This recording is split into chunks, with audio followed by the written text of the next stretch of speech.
So you want to own a shopping mall. You have driven past one 1,000 times. Acres of parking, 100 stores under one roof. Somebody owns all of that. Somebody collects rent from every single door in that building. And the prices you have seen in the news look insane in the other direction. Malls selling for less than a suburban house. Malls handed back to lenders. Malls that nobody will take for free. So you find one. You buy it cheap. You collect rent from 100 tenants. You wait for the town to grow around it. Sounds simple. It isn't. What does it actually cost to buy a mall? What does it cost to keep the lights on in a building that size? Why does the biggest store under your roof pay you almost nothing? And why do the smartest real estate investors in the country keep walking away from these buildings on purpose? The buy-in. Start with the thing nobody tells you. Malls are not priced like buildings. They are priced like bonds. Nobody buying a mall cares what it costs to build. A buyer looks at one number, the net operating income, and divides it by the return he wants. That is the whole valuation. Say a mall throws off $5 million a year after operating expenses. A buyer who believes that income is safe will accept a 7% return. $5 million divided by 7% is about $71 million.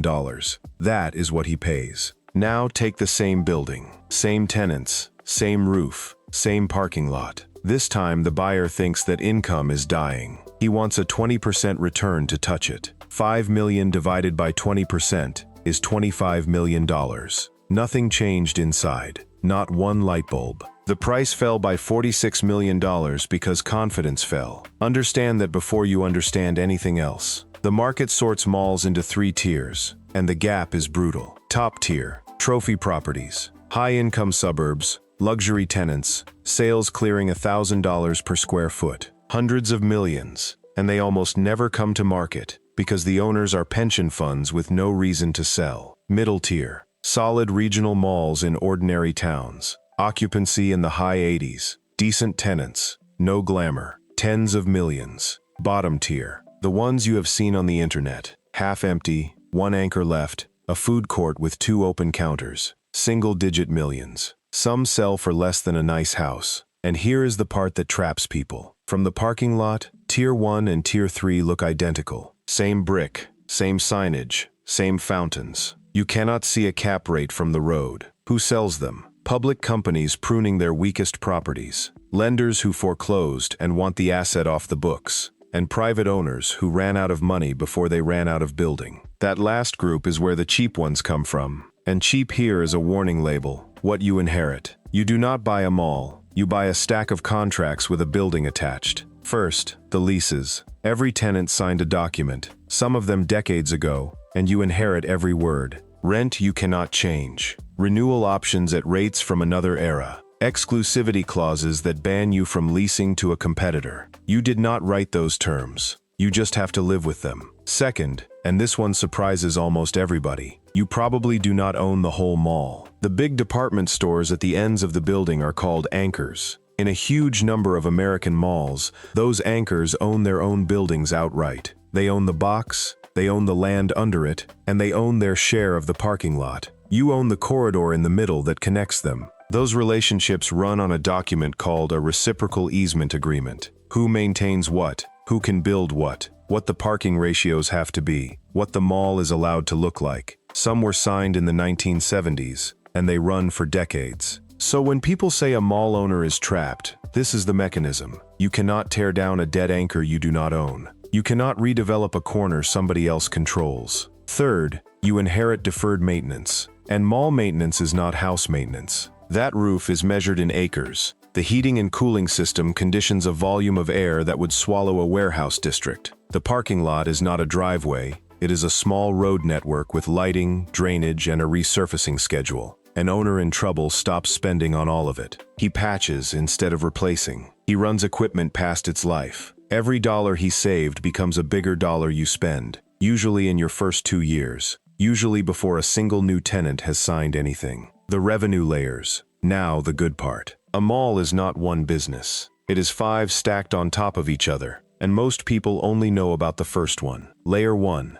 Base rent from the inline stores. Inline means the smaller shops along the corridor. Multi-year leases. Fixed rent per square foot per year. In a healthy regional mall, those rates run from the low tens of dollars up past 100 for the best corner near an entrance. Do the math on one store. A clothing shop takes 3,000 square feet at $40 per square foot. That is $120,000 a year from one door. Now line up 80 of those doors. That is where the headline income comes from. Layer 2, percentage rent. This is what makes retail landlords different from every other kind of landlord. The lease sets a base rent and a sales threshold called a breakpoint. Once a tenant's sales pass that breakpoint, you take a slice of everything above it, often between 5 and 10%. Translation: when your tenants have a great year, you get a raise without renegotiating anything. You are a silent partner in every register in the building. Layer 3, common area maintenance recovery. You light the corridors, clean the floors,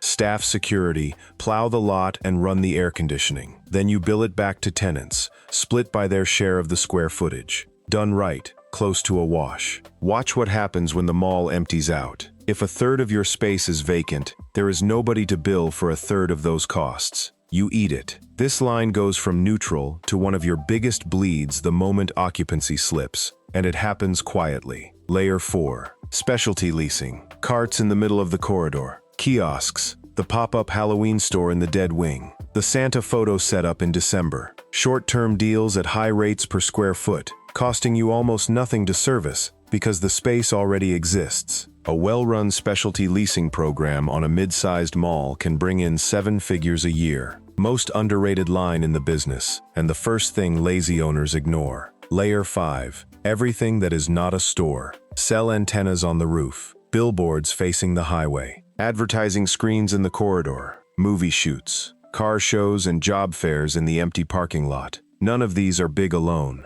Together they can cover a serious chunk of your fixed costs. Listen to that again. Now here is the number that reframes everything, and I want you to sit with it. The biggest store in your mall, the one everybody drives there for, the one whose name is on the sign at the road, often pays rent in the low single digits per square foot. Sometimes $2, sometimes $3. In plenty of cases, nothing at all, because that store owns its own building. Meanwhile, the little shoe shop down the corridor is paying $40, $60, $80 per square foot for a fraction of the space. Listen to that again. The anchor tenant, the entire reason the mall exists, is not a customer. That store is not paying you for space. You are paying that store, in cheap rent and in free parking and in shared costs, to stand there and generate a crowd. The anchor is not revenue. The anchor is your advertising budget, wearing a department store costume. And once you understand that, you understand why one closure can take down the whole building. The ledger. Now flip the page and look at what leaves the account. Property taxes come first,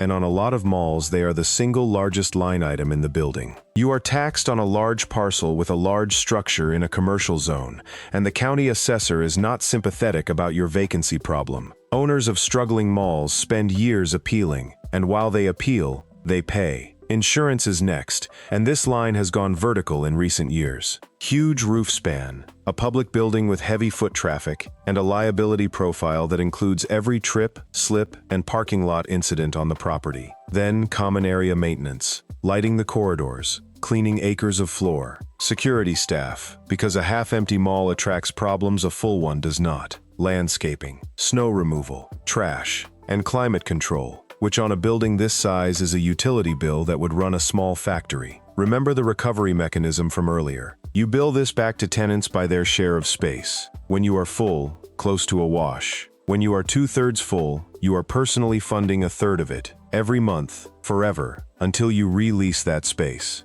Now capital expenditure, and this is where owners get ambushed. Roofs on properties like this are replaced in sections and quoted in millions. Parking lots need resurfacing on a cycle. Heating and cooling units go by the dozen, not one at a time. And here is the invisible one, the cost that catches every first-time retail owner. Signing a new tenant costs you money before it makes you any. To get a shop to commit, you pay a tenant improvement allowance toward building out their space. On mall retail that runs from tens of dollars per square foot into 3 figures for a demanding tenant. Then free rent for the first several months while they fit out. Then a leasing commission to whoever brought them. So a new lease starts as a whole. On a 5-year deal, you can be a year into the term before that tenant has paid back what it cost to install them. Fill 10 vacancies and you have written a very large check against income you will not see for a long time. That is why struggling malls stay struggling. Not because nobody wants the space, because the owner cannot afford the cost of saying yes.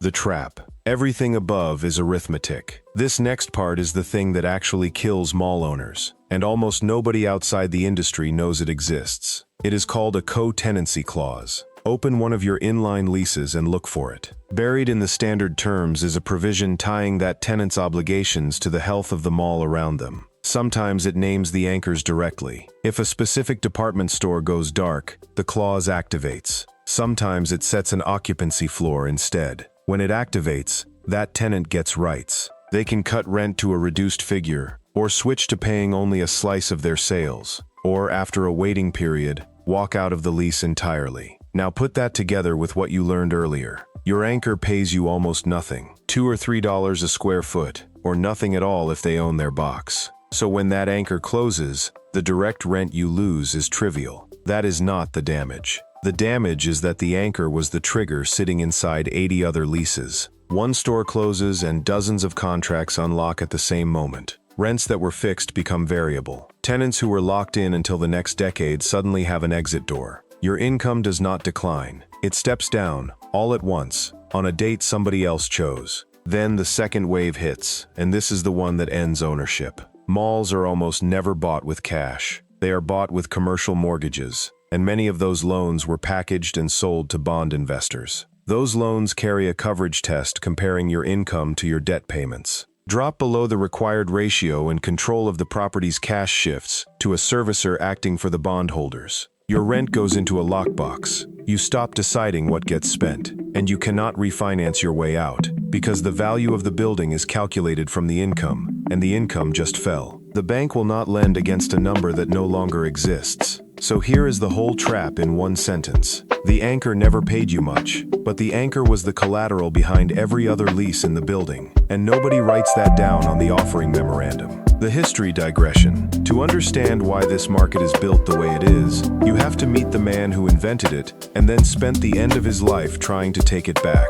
His name was Victor Gruen, born in Vienna in 1903 as Victor David Grunbaum. He trained as an architect. He was Jewish, and when Austria was annexed in 1938, he fled. He arrived in New York with almost nothing and started over designing shop fronts. In 1956, in Edina, Minnesota, his design opened, Southdale Center, the first fully enclosed, climate-controlled shopping mall in America. Stores facing inward, a central court under a roof, weather made irrelevant. Everything you picture when you picture a mall started in that building. But Gruen did not design a shopping center. He designed a town. He was a European urbanist who looked at American suburbs and saw people with no public square, nowhere to walk. His plan for Southdale included apartments, schools, a medical building, a park. The retail was supposed to be the ground floor of a community. Developers built the retail and the parking. They skipped everything else. There is even a term named after him that he never wanted, the Gruen transfer. That moment when a shopper walks in knowing exactly what they came for, gets disoriented by the layout and the light, and starts wandering. His design instincts got repurposed into a sales technique. By the end of his life, he could not stand it. Speaking in London in 1978, he disowned the whole industry, saying he refused to pay alimony for what he called those bastard developments. He went home to Vienna. He died there in 1980. Why does this matter to you as a buyer? Because it explains the bones of what you are purchasing. You are not buying a town center that lost its shops. You are buying a machine built to do one thing: hold a crowd inside a box and sell to it. No housing to fall back on. No offices. No civic function. Strip out the retail and there is nothing underneath, because there was never supposed to be anything underneath. Every owner who has tried to save a dying mall has run into the same wall. The building will not become something else easily, because it was never designed to be anything else. The death spiral. Let me give you the case, because the mechanism is easier to see when it has an address. Rolling Acres Mall, Akron, Ohio. Opened in 1975. Expanded over the years to more than 100 stores across roughly 1 million square feet, with several department store anchors. For 2 decades, decades, it was where people in that part of the county went. Then the anchors started leaving. Retail moved to newer developments. Occupancy fell, and every closure made the next one easier. The property changed hands, went through foreclosure, and shut its doors in 2008. Then came the part people do not think about. It just sat there. For close to a decade, the building stood empty, and empty is not free. The roof kept failing. Water got in. Copper thieves stripped the wiring. Photographs of snow falling through the roof onto the food court went around the world. And none of it changed the fact that somebody still owed taxes on the parcel. The city of Akron eventually took control of the property and demolished the structure. Amazon built a fulfillment center on the site. Now hold the two ends of that story next to each other, because this is the lesson. That parcel was worth a great deal of money as raw ground next to a highway. The building sitting on it was worth less than nothing, because it cost millions to remove. For years, the highest and best use of that land was blocked by the structure standing on it. That is the death spiral in full. Anchors leave, co-tenancy clauses fire, income steps down, value collapses, because value was only ever income divided by confidence. The loan goes bad, nobody will buy it, because buying it means inheriting a demolition bill, and the building sits, decaying, while the land underneath waits. This was not one unlucky property. Sears filed for bankruptcy protection in October of 2018 and closed hundreds of anchor stores, tripping co-tenancy clauses across the country. JCPenney filed in May of 2020. Then the landlords themselves started going down. CBL Properties, which owned a large portfolio of these malls, filed for Chapter 11 in November of 2020. Washington Prime Group filed the following June. Those were not amateurs who bought a mall off the internet. Those were public companies with professional teams. The mechanism does not care how sophisticated you are. The survivors. So how does anybody actually make money on these? Because people do, quietly, and usually by ignoring the thing everybody else is looking at. Habit 1. They price the dirt, not the income. A professional works out what the land is worth as a bare parcel, in that location, for whatever the zoning allows. Then he subtracts what it costs to demolish the building and clear the site. Whatever is left is the most he pays. Rent in the meantime is a bonus, not the deal. The amateur pays for the income statement. The professional pays for the ground and treats the building as a temporary tenant. Habit 2. They buy the anchor boxes. In most malls, the department store parcels belong to the department stores. When those chains collapse, the boxes come loose, and a patient owner picks them up cheaply. Every box you acquire removes a veto over your own property. Own the whole footprint, and you finally control the site. Most valuable move available to a mall owner, and invisible from the outside. Habit 3. They stop trying to win at retail. The owners who survive figure out that a mall does not need shops. It needs occupants who bring their own traffic instead of borrowing it. So the dead anchor becomes a medical center, or a community college campus, or government offices, or a gym, or a church, or apartments. Those tenants do not care about co-tenancy and sign long leases. You are not saving a mall at that point. You are converting a shell into whatever the neighborhood actually needs,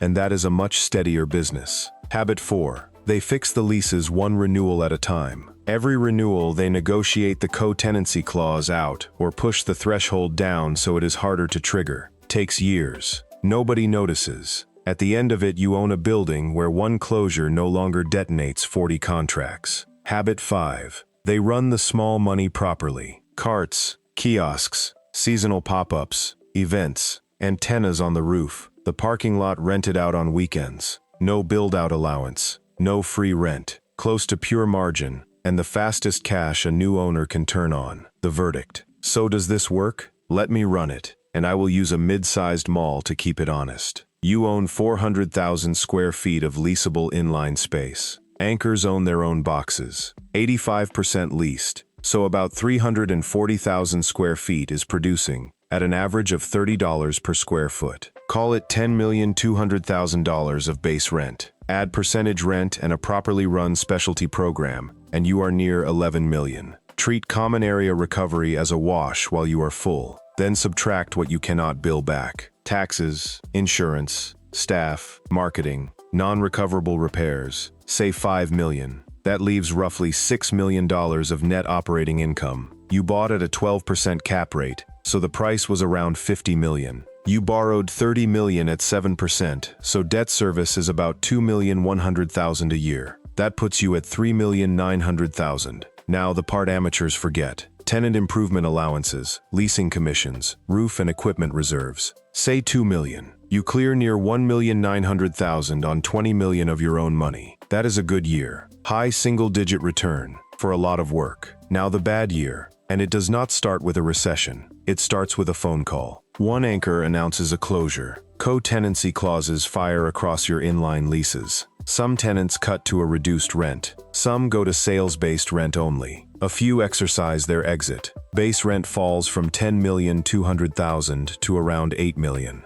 Occupancy slides to 70%. Now you eat 30% of every common area cost with nobody to bill it to. Another 800,000 out of your pocket. Your net operating income drops from 6 million to somewhere near 3,200,000. Debt service is still 2,100,000. It did not move. It never moves. You have about $1,100,000 left before spending a penny on capital, and your capital needs just went up because you have to re-tenant everything that walked. And then the real damage. The lender values the property off the income. At a 20% cap rate on $3 million too, your $50 million mall is now worth about $16 million. You owe $30 million. Nothing physical happened. Nobody hit the building. One tenant that was barely paying you anything closed a door, and you are now upside down by $14 million.